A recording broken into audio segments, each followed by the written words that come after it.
you so much.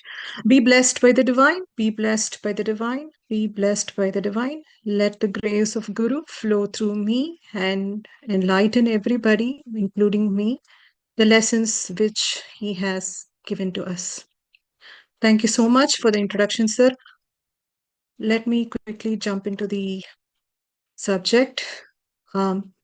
Yes, as Surya sir very aptly put, yoga is to be lived, and it is just not any theoretical subject which need to be by-hearted and forgotten. It has to be lived. That's what the essence of yoga is all about, and that's what all the great gurus and sages and rishis and scholars are have tried and still keep trying to emphasize that how yoga can help us to enhance our life and lead a peaceful life. So ultimately, the goal of all goal in our life is to lead a peaceful life, right? So how are we going to lead a peaceful life by following yoga? That's simply put together is called as a yogic life. And yoga, when you talk about the word yoga, it's really a very vast subject. And I am seriously a crawler in this area, in this arena. I have not much experience or knowledge. Whatever I have learned through the journey with Vedatrium and with my gurus and with my masters and with my friends in the path, I'm trying to put across the teachings of our Guru and let it flow with a great grace through me. Thank you so much. Let's move on. So, what is yogic life? That's the first question I'm going to put across through everybody. Um, well, I'm not here to put the question, but we all know that what yoga is all about. For many around the world, yogic life is just, it focuses on exercises, right? But in the larger sense, in the broader sense, yoga refers to a holistic lifestyle. Okay, it not only focuses only on the physical part, but also it has a vast impact on our mental state as well. So, in this yogic life, in this holistic lifestyle, it does include the mental awareness, the inner peace, and the self discipline, which can be exercised by following yoga and also connecting with the higher purpose. So, in a very simple words, those who are following yogic life will be and will also be consistently trying to have such life in their day to day in each and every things which they do. They stay in awareness, they always maintain their inner peace, they prioritize self-discipline, and all the aim of their life is always focused on the higher purpose. Okay, so this is what is yogic life is called as. So who is a real yogi? Can anybody let me know who can be called as a real yogi? Of course, I have put down the picture over here. Um, is my screen visible, sir? Yes, ma'am. Yeah, screen is visible. We are seeing on the screen who is Yogi, Marcy's picture. Yeah. I am not able to. I think because you went into the presenter's view mode, that is why. If you say hide presenter view, you can share or you can see what we are seeing the screen. But we are Just a seeing the minute. screen. The slide is moving. Yeah, we can see the screen.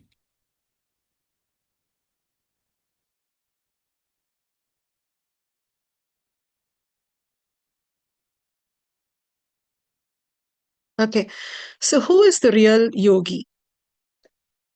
The one who apply all of the above, which I told you, is the real in their day to day life, and those and lead a peaceful life by doing good to himself as well as to his fellow human being, is maybe called as a yogi. This is just a simple definition. They always prioritize in living a conscious life. They apply the yoga principles in their life, and they have ethical conduct to be applied in their life. And they always focus on diet and healthy life. And also, they will have mental awareness always as the first priority. I mean, it is part of them. Mental awareness is always part of them. They cannot um, I mean, we cannot see them without such mental awareness. So there are some yogis who lived as well as living in our current day-to-day world. Currently, some of them do not, I mean, they don't exist as of now physically, but their teachings are definitely is part of our life. Okay, whoever is following the yogic life definitely will know about all of these yogis. Okay, to put few names in the when it comes to yoga, particularly, we cannot forget these names in our in the list. Okay, the first comes the Krishnamacharya yogi, who's actually invented the Hatha yoga, and he promoted yoga all over the world by traveling from north to south and east to west, and promoted the hatha yoga and the goodness of it. So hatha yoga is also focusing on physical part. Okay, next comes the Swami Shivananda. He added humor to the yoga, and he promoted hatha yoga and karma yoga both put together. His teachings were mostly on hatha yoga and karma yoga, and he was also one of the main person to spread yoga in the modern world, in the modern era, about yoga. Okay, next comes B.K. Iyengar. Many of us knows about him. He actually is a student of the first yogi whom I told, Krishnamacharya, and he was the main person to take yoga to the rest of the world. That is the other part of the world. Okay. Next is Paramahamsa Yogananda. He actually promoted yoga to the West and was fully focusing on Kriya Yoga, which is actually spirituality. Okay. Then now in our current world, we have Jagi Vasudev. We all know about him, and he is also trying to give classes on various yoga, hatha, kriya, almost all the yogas they are practicing in their system.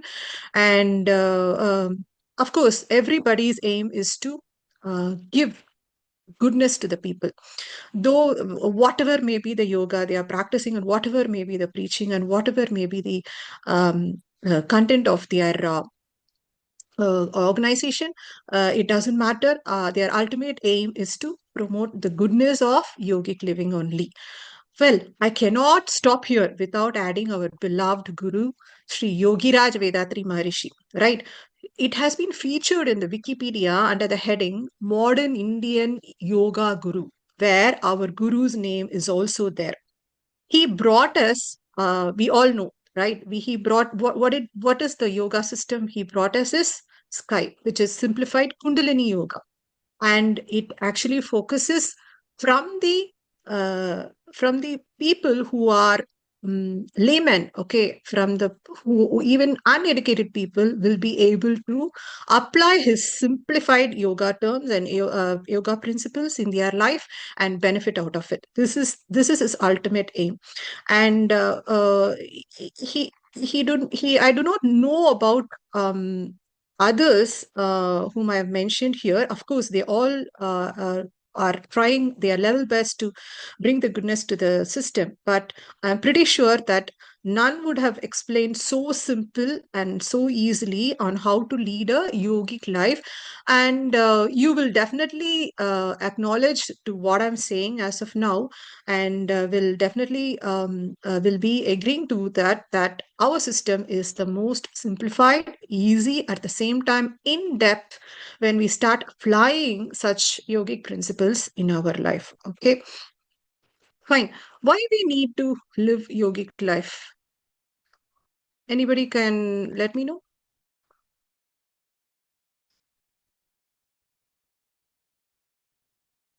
Anybody can chat with me, or if you can unmute and say why we need, why can't we lead a normal life, which everybody would wish to do that and just keep going. Why we need to practice yoga in our life? Why are we all here? That too on a Friday, early morning, 9 o'clock. Why we need to be here?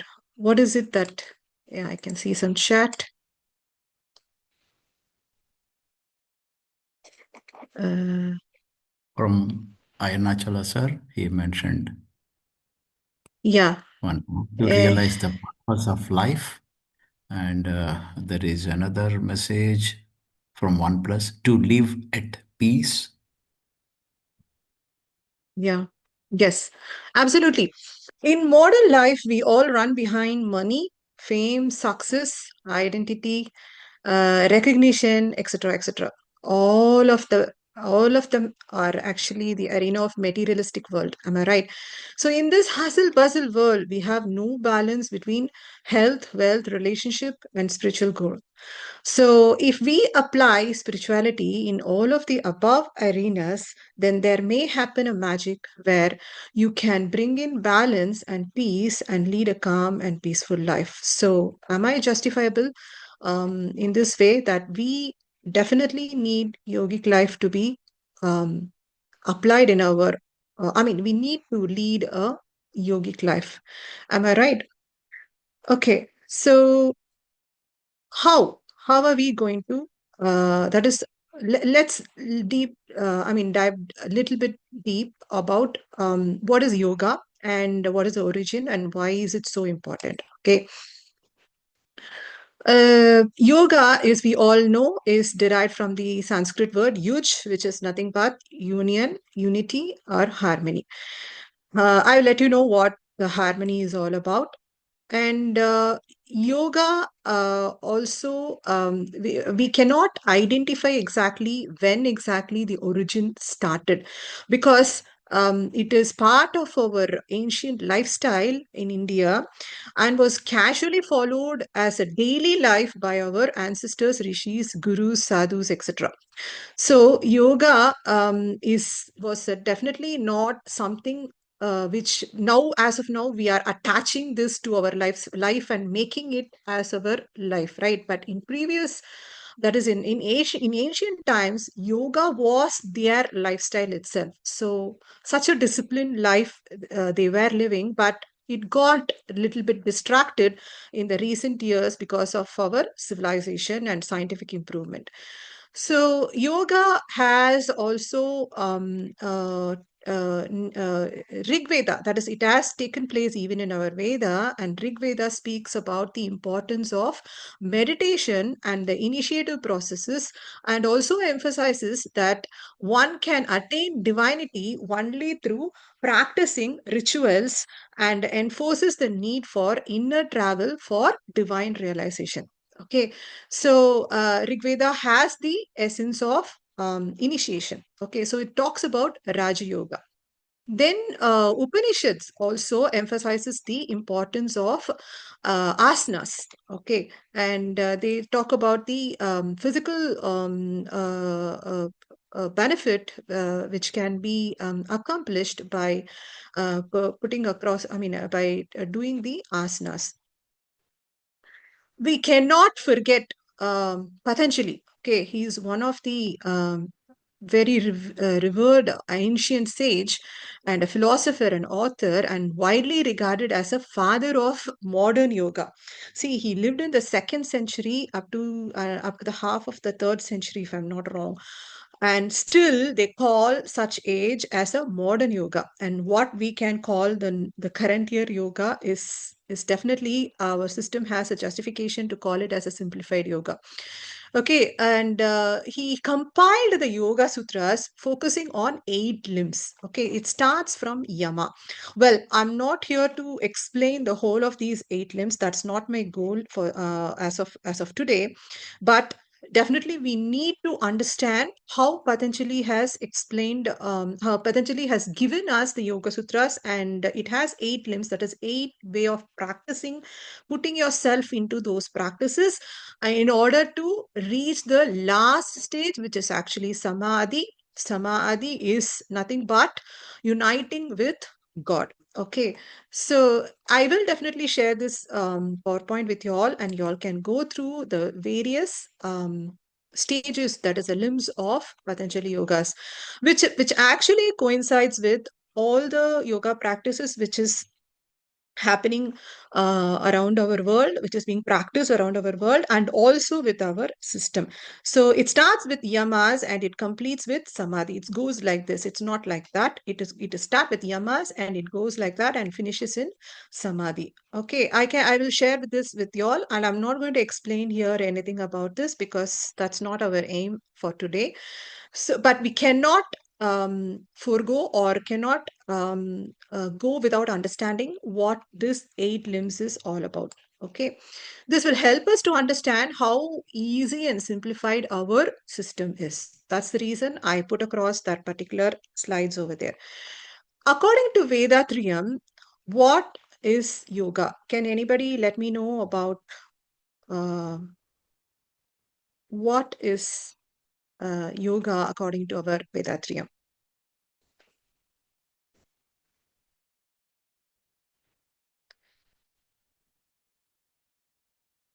Uh, Sir, I can't see the chats. Is that is the reason? Because I'm in the presenter mode. Is that the reason? No, I think the chat box needs to be opened Okay, up. It is popped up. So okay, I okay, haven't okay, seen okay. anything No, so no, I far. can see. I can see. No Yeah. problem. Yeah, Can yeah, anybody yeah. define yoga of how Maharishi has defined yoga for us? It's simple. I can give you a clue. It has a triangle. This, yes, Yeah. harmony between three things. Yes. I don't know who's this iPhone, but no problem. What is this harmony all about? Can you let me know the harmony?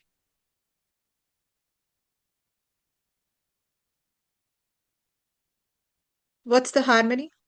Self, family, and society. Absolutely. Yes, you're right. Yeah. According to our system, uh, the definition of raise their hand. Um, should we unmute them, sir? Yeah, yeah, I will unmute. Harmony between three things. Harmony, yeah, between body and mind. Yes, but Yeah, where is the they can third speak thing? now. iPhone, you can speak. I Yeah, have unmuted. Good morning, yeah. everyone. This is me, Janavi, from Alcor community itself. And Hi, miss. Hi, ma'am. Yeah, yeah. thank you so much. The answer for your question, as the triangle well explained by Muthu sir in many of our classes from last 5-6 years, we are hearing harmony between body and mind, harmony between self and society, and harmony between self and nature. Thank you. Absolutely, absolutely, ma'am. Full marks. Still you score the highest. Okay. Thank you. Uh, okay, absolutely. No, I never complete my lecture without this triangle, and this is part of my life as well. In order to understand what exactly is life is all about, what exactly is how are we supposed to gain peace through this particular system called Vedatriyam. And this triangle definitely helps us to align our life wherever there is a misalignment in our life. Okay, so as well put by Janvi ma'am, there should be and many others also answered in the chat. There should be harmony between self, society, and nature. But when it comes to self, there is again you need to do a kind of a harmony between us. Okay, the first harmony is harmony between our physical body and our life force, which is actually within us, that is within ourself, that is between your body and your mind. Okay, and then comes the harmony between the mind and the life force. This is where the meditation sets in. The first harmony is achieved through our kayakalpa exercise, and the second harmony is achieved through our meditation exercises, meditation which is given to us by our system. And the third harmony is again is the harmony between the self and the society, which is achieved through our introspection. That is, we need to be in alignment, in harmony, and do the right things, and also help others to do the right things, is only through first we introspecting with ourselves and aligning our mind and body with with the righteousness, and then aligning that with the society. We cannot uh, change, or we cannot bring about goodness in the society immediately, but we need to get along and slowly we transform as well as help others to transform also. That's the aim of our system. And the last piece is, of course, the harmony. The life which we need to live should be in alignment with the nature's law of nature, and the understanding about how the nature operates is also a part of our system. So put it into a simple form, it is bettering one's physical health and elevating the mind in divine thoughts and setting the right activities and clearly realizing one's wrong habits and characters and getting transformed is the essence of our Vedatriyam, and that is the definition. This main harmony in between these three factors is the main definition of yoga in our system. Okay, is doing yoga enhances spirituality? Uh, does yoga equals spirituality? Can we say that? Those of you who are practicing our system definitely know yes, yoga definitely enhances the spirituality. We cannot separate yoga from spirituality. That's the fact, actually. By doing yoga, one can significantly enhance the spiritual growth. While many people start yoga for physical health only, many people go for improving their flexibility or strength, or bringing about a healthy lifestyle. For that reason, we choose yoga, right? But in the larger sense, it is inherently, the yoga system itself is inherently designed to unite the mind, body and the spirit, so making it a very powerful tool for personal development and deeper self awareness also. Okay, so to maximize spiritual growth, yoga is often combined with other elements, which is actually is part of our system also, which is nothing but we need to do meditation and being in mindfulness and learn about the philosophies given by our gurus through books or by lectures or by poems and many teachings which is happening around the world. These are the ways where we can maximize the spiritual growth, and they are also part of the yoga only. We cannot separate them and say, oh, meditation alone is yoga, oh, exercise alone is yoga. No, all these put together is the yoga, and the final part is the consistency. That is, regular practice is essential to move beyond the physical benefit and achieve deep understanding in the spiritual arena also, and the growth in the spirituality also. So we can 100% be sure that if we practice yoga, no matter even if you're starting with mind, no matter you're starting with your health, no matter whether you're starting with your introspection. When I joined our system, I was much inclined and I was much focusing on only on the mind level. I was astonished by the way the mind operates. I was seriously was driven away by the by how our the karmics are happening to us, and why there are certain patterns repeats in our life. All these were fascinating for me, and I started diving deep into only at the mind part. But it didn't stop. Okay, we cannot just only focus on one area. If we are doing that, then that means we are not practicing it fully. We have to align the physical, the mental, as well as the introspection. All these three things have to be in balance and consistently need to be applied in our life in order to have the spiritual growth. If not, we may lose balance. And to be very frank, when I started focusing only on mind and meditation, I was growing strong. My willpower was strong, but I was not a very happy person. I was not a very understandable person. That is, I was growing strong, and I had so much of willpower, and I was looking at other people not in a very friendly way, or not able to understand their level of understanding, and I was superseding them, and I was overriding them, and I was not introspecting. So these are the way, these are the disadvantages. That is, if I'm going to follow only meditation, no, it's not yoga. You have to keep all these physical activity. Physical, of course, we all know that our physical body is very, very important in order for us to live in it, for the soul to live in it, to fulfill the purpose. So physical exercise is also important, mental health is also important. At the same time, the introspection, which is actually the socially how we are going to balance in that arena, also is very, very, very important. So we need to have all these three areas to be in balance. And of course, the knowledge about how the whole universe operates is also very important, in order to align with the nature. Also is our next step in progressing in the spirituality. So yoga definitely aids in spirituality, and we through yoga can raise ourselves in spirituality.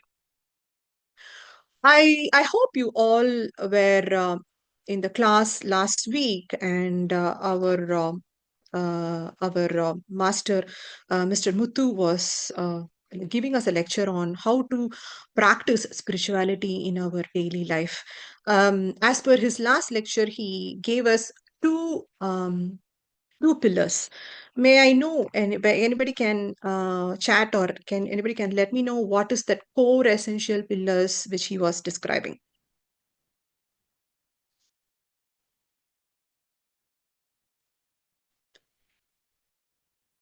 Any answers from your side? It was very easy, and it was a very nice lecture. He enlightened us last week. Those two pillars of core essential pillars, which helps us in leading our life with spirituality. Absolutely. You're right, Mr. Ayana, and also iPhone, I think Janvi ma'am. Yes, it's duty consciousness and divine realization. Absolutely. So he was explaining that by leading a life with divine realization and with duty consciousness are the two pillars which will help us to lead our daily life with the essence of spirituality. You also explained with very easy and simple example and scenarios how the divine realization can be experienced or sensed by us. Such sense means experiencing oneness among our people, among us, among this world. That is, whatever you see, whomever you see them as a divine. That's what is the first part is all about, right? So that we don't react to them, or even if they are wrong, or even if they are correct, or even we can see that oneness. Whatever is the spirit within me is also with them, or also with it, and we can feel that oneness in each and everything, and each and every incident, or in each and every activities which we come across in our daily life. I hope you guys can recollect the lectures which he was giving to us. um, so now my question is, how to develop this oneness feeling? You see, I don't feel that oneness sometimes with my children, or I don't feel that oneness with my husband, or with my boss, or with my colleague. How to develop this? This was one of the questions. Of course, he explained how to see that, how to apply it, but how to develop this oneness within us. This was the start of this lecture all about, and I was searching for answers. Okay, of course, I was working on the yogic life, but this gave me a turning point. His lecture was giving me another area of research, how to bring this oneness within us. What will help us to bring this oneness within us? Of course, the it has to be consistently followed and applied. Certain principles need to be followed and applied consistently in order to get this divine realization with a constant awareness. We need to apply this, but what are the tools? given by Maharishi. What are the steps which we supposed to follow in order to get this divine realization? That is that oneness within us. That is when I see Mr. Surya, or when I see Janvi ma'am, or when I see Mr. Ayana, I should feel that what is within me is also in them. That feeling, how will I get it? We normally don't get that very easily. I'm not there yet. Okay, I still see the differences. If we are seeing the difference, then very sure that we are not still yet there. Right. So we need to have some more practices. What is it that we are supposed to practice? This was my question. Of course, the second pillar is very easy. I will not say it's easy, but the steps we already know. It's performing duties to self, to the family, to the friends and the relatives, and to the society and to the world in the larger extent. These are the 5 duties he has given to us. It is very clear.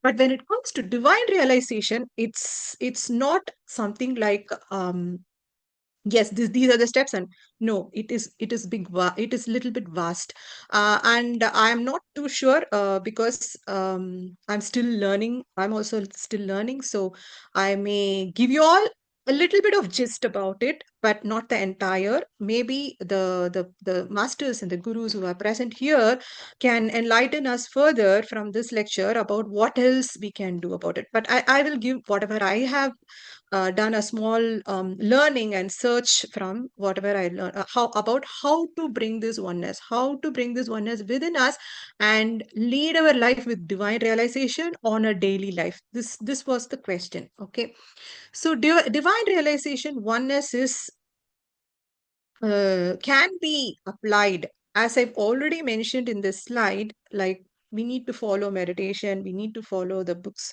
we need to follow consistently apply the practices I have mentioned over here.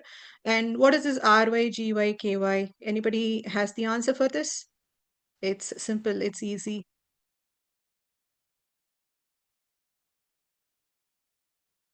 Any idea? Y stands for yoga. So now you'll be able to understand what is RYGY and KY. Okay, as per our system, one can develop this oneness gradually by following the 4 yogas. Okay, the 4 yogas are correct: Yeah. Raj Yoga, Karma Yoga, yes, and Jnana Yoga and Bhakti Yoga. That is BY. BY is not there because BY did not produce enough result. So I did not put it over there. Of course, it is by merging with God, by following the rituals, bhajans, chanting mantras is required as we grow, as from the childhood, so that it's easy for one to sit in meditation, to align ourselves. Bhakti yoga is definitely required. We cannot ignore it. Um, and these are the 4 ways. By following these 4 yogas in our life, we will be able to bring in that oneness in our day, in our senses. Okay, so Jnana Yoga, we know, I told about Bhakti Yoga. It is about merging with God by following the rituals, bhajans, chanting, mantras, songs, and dance, and everything. All of these religious performances which is being practiced is for mainly to bring in that kind of merging with our divinity, and bringing about oneness, that is not to see any difference. But still, there is lot of diversion and lot of misunderstandings, and many things has made Bhakti Yoga as not a very effective path to follow. But Jnana Yoga is actually is very helpful. This is by developing the understanding, by reading books, by listening to lectures, by attending satsangs, and understand the writings of our gurus and sages. It is the knowledge which is being shared by those great people on how to take about those knowledge and keep reading and keep applying in our life. This is one of the other way where we can apply the oneness, where we can attain oneness by reading all of these scriptures. Okay. Next is the Raja Yoga. It is about not only by gathering information from the outside world. See, whatever we read, whatever we listen, whatever we go through is all out of us. Okay. But what are we doing when we close our eyes and travel inside? Okay. Where we are focusing, that becomes the Raja Yoga. It's all about meditating and inner travel. Where we are focusing is on the life force. Life force is where it has originated, is from the absolute space. So once we start keep meditating on that absolute space, we do get the fragment of that particular absolute space, the divinity within us. As we keep practicing consistently in our life, then we can realize that oneness with our people and with our things and the world around us. So Raja Yoga is also a very powerful yoga where we can bring that oneness into our life. The Above all yogas, okay, the king is karma yoga. Because whether you know that you have to read books, whether you know that you have to follow the rituals, whether you know you have to do the meditation, if you don't do, okay, if there is no action, then you are failing in it. So karma yoga, which is actually the inclusive of all three yogas put together and putting them in action, and those actions need to be in a righteous way, and performing our duty is very, very important in this. This is how we will be able to get that oneness feeling within us. So you need to meditate, you need to read the books, you need to listen to lectures, you need to practice all of these things consistently, which is actually the karma yoga. Okay, so all four yogas need to be there in order for us to realize the divine within us and practice this oneness and apply this oneness and live our life peacefully. Okay, let's see what Maharishi has told us. So divine realization through yoga, which is actually Bhakti Yoga, Jnana Yoga, and Karma Yoga. This is what I told you. But what Maharishi is seeing this as, he has given us some more steps in it. Okay. What he says is, he coins a term as meditative life. I didn't see anywhere in the books of Maharishi as yogic life. Okay. But he calls it as meditative life. And it is very fascinating because uh, there is a difference between yogic life and meditative. I thought so, okay, because yoga includes of everything. But Maharishi says that itself is meditative life only. That is, focusing on something and meditating is meditation, but that's not alone meditation. Okay. Sitting without moving and looking as though there is no consciousness, that is, you're lost somewhere, and closing your eyes and sitting there is also meditation, but that alone is not meditation. Doing yoga postures is also meditation, but that not alone is meditation. Doing introspection is also meditation, but that alone is also not meditation, according to him. What he says is all of these are meditation. That is, he calls the whole yoga as meditation only. That is, whatever you do, whether you're sitting in focus or whether you are lost in the absolute space, or whether you are doing yoga postures, or whether you are introspecting, in all these areas, you have to be there. That is, you cannot like uh, in each and everything you do, you focus there. There should be an attention. You should not be deviating in something else and doing something else. But that meditative thingy should be throughout in whatever you do. That's what his thingy all. That's what his term called as meditative life is all about. So he calls the whole of the yogic life itself as a meditative life. And he says all these four alone is not meditation. There is something more he is adding to this meditative life. What are they? I'll explain to you all. First one is realizing the ultimate purpose of birth and valuing them. This is his first thingy, which he gives around five criteria to be followed in order for us, apart from doing meditation, apart from doing exercise, apart from doing introspection, we need to do this as well. That is, only if we follow these criterias, we will be able to lead a real yogic or meditative life. Okay. So realizing the ultimate purpose of birth and valuing them. Before coming to the system, all we know is, yes, we are born here, we are married, having children, we have to give them a good life, we have to materialistically fill up our life and do our duties to our parents and our children, and then, yes, go back. This is what we understood as life is all about. We did not, I did not know, of course, at least me, I did not know that there is something called where we are coming from and what are we. These questions were not part of me. Uh, but why? Uh, what was pushing me towards understanding the system is pains, sufferings, miseries, and why this is happening. That such question only drive me to the system. Okay, but after coming here only we realize that where we are originating from, we need to go back there. Okay, so whatever is starting have to end. So that knowledge is given to us through Brahmanyanam, through our system.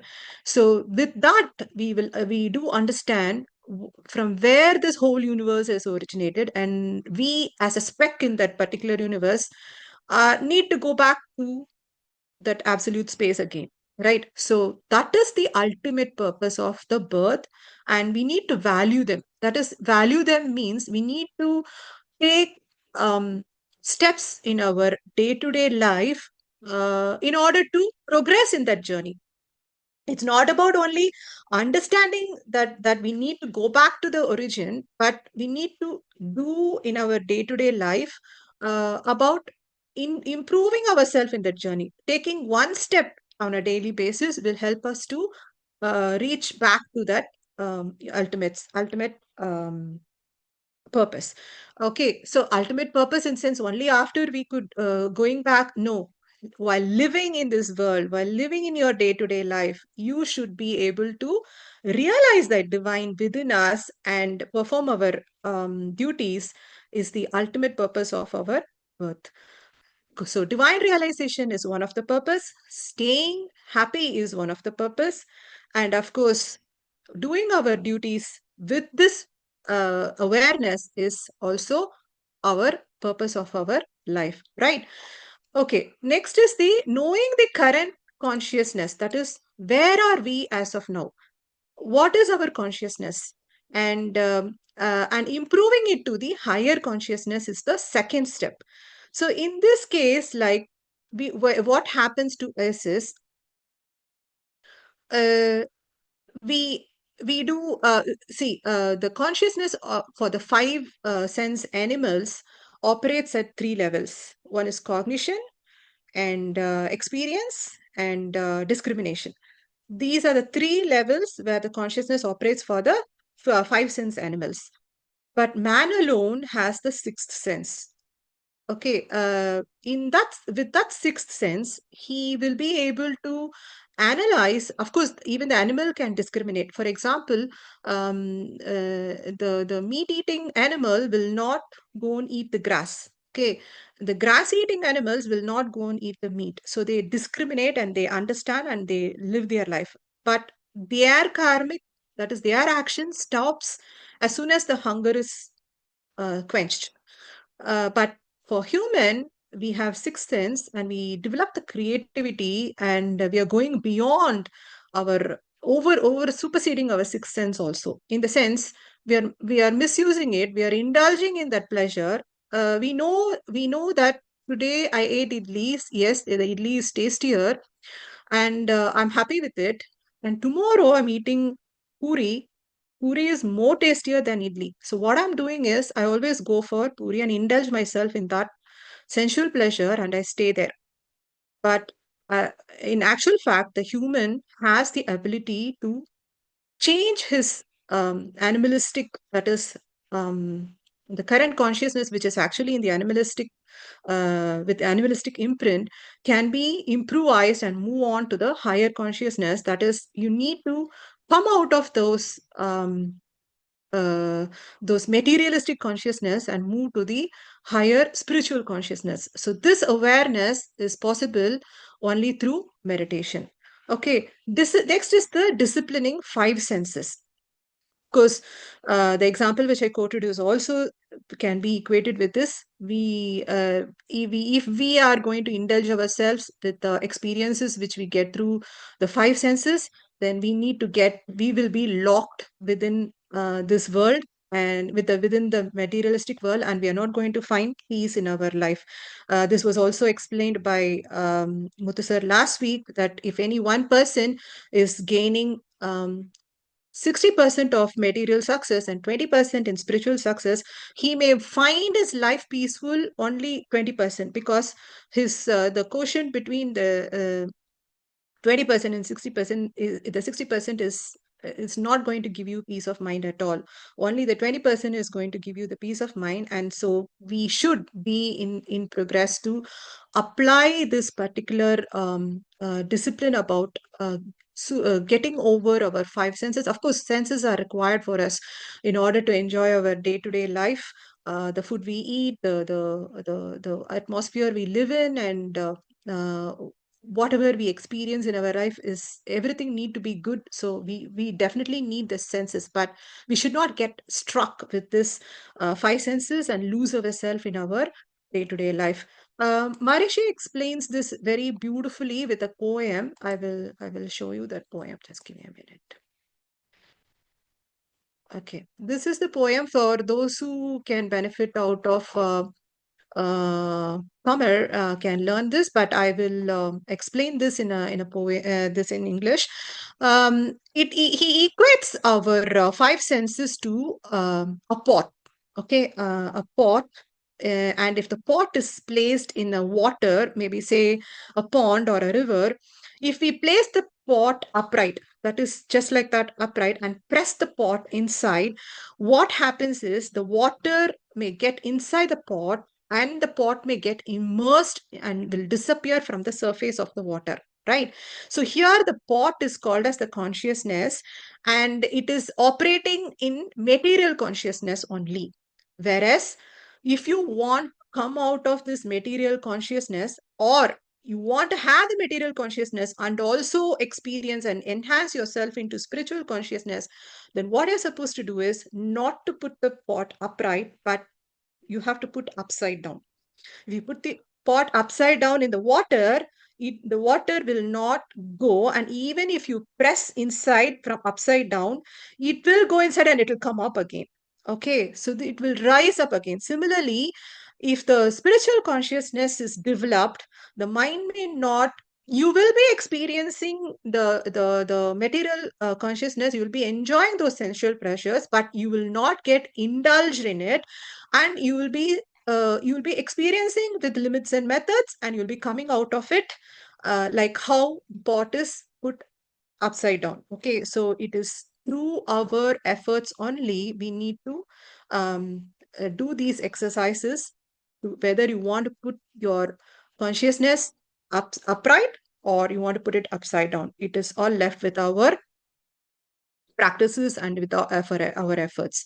The next is actually making the virtues, that is morality, duty, and charity, to flow naturally out of us. That is, he has put on a Tamil word called iyalbaha. That is, it should come out as your natural instinct. Okay, it should be habitual. Habitual, at least we need practice. But what he says is it should flow. That is, morality, as we all know, is about giving not pain to others, and not harming anybody, and of course help others to whoever is in the pain. So those two fold moral principle becomes our morality. And duty, of course, we know is the five duties which we are supposed to perform to ourselves, to the family, to the relatives and friends, and the society, and to the world at the large. And the charity, of course, charity can be in any form, either by knowledge or by money or by physical help. Anyway, it should be part of our life as well. And all of these virtues need to be in flow. Okay, then living not only doing all of these four, but we need to live in constant awareness, help others to lead a happy life and blissful life. We should lead a happy life and blissful life, and also help others to lead a happy and blissful life. And he summarizes all these five to be aiding one. That is, we cannot see this separately. Living in constant awareness will definitely help you in moving your current consciousness to the higher consciousness, and it will help you to discipline your five senses. And if you don't understand the purpose of birth, then definitely you will be stuck. You'll not be able to move from the current consciousness to higher consciousness. You'll not be able to do your duty properly, or you'll not be able to. So we need to align this in the same plane. It has to be followed parallelly. It cannot be followed one by one, but it has to be followed parallelly.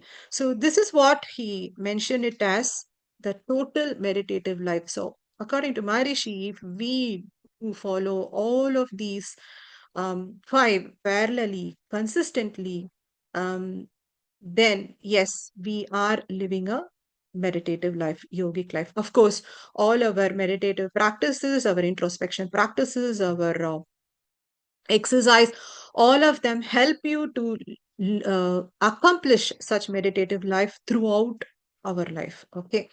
So let's see one by one. I couldn't make this as a simple thingy, but I put down this criteria and what are the tools given by Maharishi to us to achieve these criteria. So ultimate purpose of life can be achieved by Jnana Yoga. Jnana Yoga is nothing but learning the lessons which is given by our gurus, and Brahmanyan is given to us by Maharishi in order for us to understand from where we are originating, what is this universe is all about, and what is this, how the universe got transformed into human, and where the human is have to go ahead after this. Okay, so this knowledge is being given to us through Brahmanyan, by which we can definitely understand what is our ultimate purpose of life, and can that such ultimate that knowledge of purpose of life can be part of our awareness as well. And current consciousness, how to move from the current consciousness to higher consciousness is through Raja Yoga, where the meditation helps us to keeps us strong, gives us the mental willpower to move from not to live only with animalistic imprints and not to or animalistic instincts within us and get struck only with five senses. No, we need to move on to the higher consciousness by applying those meditative powers and move up to the sixth sense and make use of it 100% to make our inner journey successful. Okay, next is the disciplining five senses, that is from material consciousness we need to move to the spiritual consciousness, which is actually again through Raja Yoga. The special meditation, Panchendriya meditation, helps us about winning over our all five senses. It do get sharpened, and our senses become very sharp, and we will be and we do have a total control over our senses by doing Panchendriya meditation, and also by applying the limits and methods, limits in five, we will be able to achieve this. Disciplining the five senses can be achieved by practicing these tools which is given by our system. Next is virtues, that is morality, duty, and consciousness have to flow naturally from us.